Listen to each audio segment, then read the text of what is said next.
Mr. Four，你以前喺警隊咁多年經驗，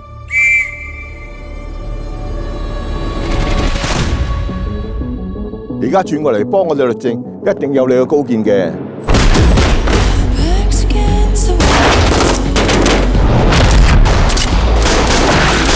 我覺得我哋呢份工作咧，就好似一盞燦爛嘅明燈，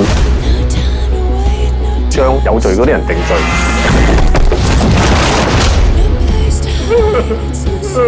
還無辜者清白。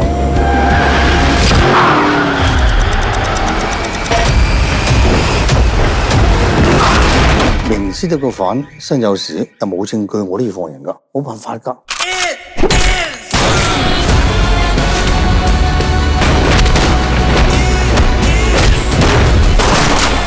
一個誤判就會摧毀一個家庭。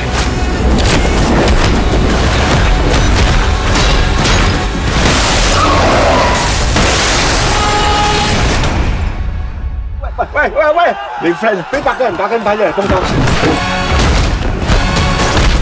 喂唔係啊，打緊100幾人啊！